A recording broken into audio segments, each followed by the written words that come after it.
बिस्मिल्लाहिर्रहमानिर्रहीम। अस्सलाम वालेकुम नाज़रीन, बुर्स टीवी के साथ कयूम बेदार आपकी खिदमत में हाज़िर। आज हम फिर एक सियासी प्रोग्राम के साथ आपके सामने, और वो स्टूडेंट पॉलिटिक्स के हवाले से।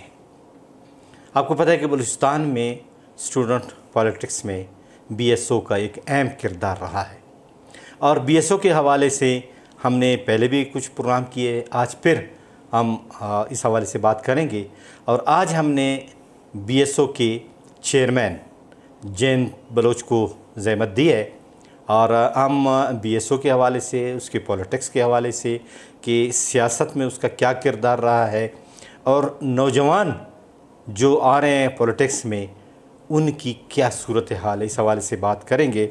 जैन बलोच साहब, आपको हम खुशामदीद कहते हैं। बहुत शुक्रिया बुर्स टीवी चैनल आपका। सबसे पहले तो अपना मुख्तसर तारुफ करवा दे ताकि फिर हम सवाल जवाब करें आपसे। मेरा नाम GN बलोच है, मैं BSO का मरकज़ी चेयरमैन हूँ जी, और एक्टिविस्ट हूँ, BS student politics student activist हूँ। आजकल बलूचिस्तान में मिसिंग पर्सन का इशू चल रहा है, और काफ़ी महीनों से, और मारंग बलूच निकली थी, उन्होंने लॉन्ग मार्च भी किया, और आप ख़ुद भी मिसिंग रहे मिसिंग पर्सन की हैसियत से, और आपका भाई भी अभी तक मिसिंग पर्सन की लिस्ट में है। ये मिसिंग पर्सन के हवाले से बताएं कि किस तरह ये मिस हो जाते हैं और फिर आ जाते हैं मैदान में, और आज आप फिर एक्टिव हैं। जी, ये देखें कि बलूचिस्तान में इस तहरीक को कुचलने के लिए हमेशा से ही ताकत का इस्तेमाल किया गया है। आज तक मतलब जो इस्टेब्लिशमेंट है या वहाँ पे कभी भी संजीदगी से इस मामले को सुलझाने की कोशिश नहीं की गई, और जो कि आज पॉइंट ऑफ नो रिटर्न पे पहुँच चुका है। तो आज भी मतलब जो आलिया जो 2 दिहाई पहले जो बलूच कौमी तहरीक में एक गुबार आया था, यहाँ पे आम एक्टिविस्ट को, सियासी कारकुनों को दबाने के लिए कुछ शिद्दत से करने की कोशिश की गई। यहाँ पे बाकायदा तौर पे जो प्राइवेट वो जो स्पेशलिस्ट इन वायलेंस है उनको यहाँ पे एक्टिव किया गया। चूँकि मैं एक विक्टिम हूँ जो इन्फोर्स्ड डिसअपीयरेंस का, तो मैंने ये करीब से देखा कि इंतहाई एक वहशतनाक तरीके से लोगों को घरों से उठाना और बाकायदा उनको सालों साल महीनों तक अजियत देकर एक कमरे में बंद रखना, ये आज तक चलता आ रहा है बलूचिस्तान में। बाकायदा तौर पर अगर आबादी की तनासब से देखा जाए, आज 5% के करीब लोग इसके बाकायदा तौर पे विक्टिम हैं। अगर 5% के करीब विक्टिम हैं मतलब, तो मैं समझता हूँ हर घर से या हर ख़ानदान से, हर कुंबे से कुछ 4-5 बंदे मिसिंग है। यहाँ पे रजिस्टर्ड जो मिसिंग पर्सनस की तादाद है वो हज़ारों में है। इवन के लास्ट टाइम जो कमीशन के अंदर जो पेश किया गया था मिसिंग पर्सनस की जो तादाद, वो कोई 6000 के करीब तादाद बताई गई थी। मामा कदीर के पास जो लिस्ट है वो 18000 के करीब की एक लिस्ट है। मामा कदीर ऑन रिकॉर्ड अपने इंटरव्यू में कह चुका है, और वो मुख्तलिफ कमीशन में वो लिस्ट जमा भी करवा चुका है। इसके अलावा भी जो अनरजिस्टर्ड है वो भी हज़ारों की तादाद में है, जिनकी रसाई अदालतों तक नहीं है, इन कमीशंस तक नहीं है, वो आज तक मिसिंग्स हैं, और इवन कि बहुत हद तक उनको डराया गया है और वो रजिस्टर भी नहीं करवा सकते हैं। तो मैं समझता हूँ कि यहाँ पे मिसिंग करके एक गिल्ट फैलाया जाता है कि आप गिल्टी थे तो आपको मिसिंग किया गया। चूँकि ये कोई गिल्ट नहीं है। एज ए एक्टिविस्ट ये हमारा राइट है किसी भी किस्म की पॉलिटिक्स करना, अपनी सरजमीन की दिफा पॉलिटिकल तरीके से करना, अपनी ज़ुबान की, अपनी वसाइल की दिफा करना। तो इस मैं गिल्टी नहीं था। मुझे मतलब कानून, मावरा कानून उठा कर ले गए थे। मैं तो आखिरी लम्हे तक अपनी इस मादर वतन की दिफा में जारी रखूँगा। उसके बाद तो आपको रिहा कर दिया गया, आप अब फिर एक्टिव हैं और BSO के इस वक्त चेयरमैन हैं, और आप सियासत भी कर रहे हैं। जी बिल्कुल। अब मैं किसी अदालत ने तो मुझे गिल्ट नहीं ठहराया है, और बाकायदा तौर पे इस गिल्ट को हम बहैसियत ऑर्गेनाइजेशन हमने ये सोचा था कि ये कब तक इस तरह से एक्टिविस्ट को, पॉलिटिकल वर्कर्स को मिसिंग करके उनको खामोश किया जा सकता है। तो हमारा एक मैसेज भी है एक तरह से कि मिसिंग होने के बाद किसी किस्म की अजियत बर्दाश्त करने के बाद आपने दोबारा एक्टिव होना है, वरना तो ये इस तरह के अरबे इस्तेमाल करके यहाँ पे जो पॉलिटिकल ग्राउंड है उसको पूरा मसमार कर देंगे। आपका भाई भी मिसिंग है? जी, मेरा भाई मिसिंग रहा था, वो 5-6 महीने मिसिंग रहा, जिसके बाद उस पर फेक चार्जेस लगाए गए।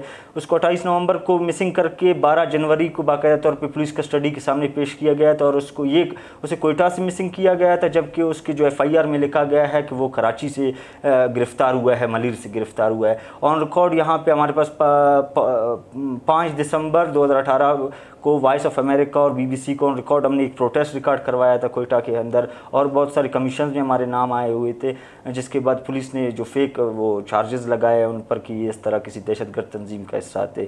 वो आवाज़ बाख्तगी के शिकार हो गए थे इदारे आज भी आवाज़ बाख्तगी के शिकार है, वो एक्टिविस्ट पे मुख्तलिफ चार्जेस लगा रहे हैं। असल हम देखते हैं कि जो कमीशन में लिस्ट पेश की गई है उसमें बहुत से ऐसे अफराद के नाम भी हैं कि जो बाज़ कहते हैं कि अफ़गानिस्तान में बैठे हुए हैं या फिर पहाड़ों पे है या बैरून मुल्क हैं। ये दरअसल ये हमेशा से कोशिश करते रहे हैं मेन स्ट्रीम मीडिया पे, ताकि आम आवाम के सामने इन इदारों की साख को बचाया जा सके, इनकी वक़ार को बचाया जा सके, जो कि झूठ का पलंदा है। इन्होंने आज तक इसी सहारे लेते आ रहे हैं। मैं एक मिसिंग पर्सनस का एक एडवोकेट हूँ बहैसियत, मैं उनकी वकालत करता हूँ, उनकी जो जब भी कोई मिसिंग पर्सन होता है उसके ख़िलाफ़ मैं आवाज़ उठाता हूँ। मैंने आज तक कोई भी ऐसा केस नहीं देखा है जो कि बाकायदा तौर पे किसी टेररिस्ट एक्टिविटी में शामिल रहा हो मिसिंग पर्सनस का, या वो बाहर बैठा हो, या किसी भी ऐसे मिलिटेंट ऑर्गेनाइजेशन का हिस्सा रहा हो। ऐसा कुछ भी नहीं है, और ना ही वो ये आर्गूमेंट तो देते हैं, वो ये दलील पेश करते हैं, लेकिन इस दलील के अंदर कभी भी जान नहीं रही है।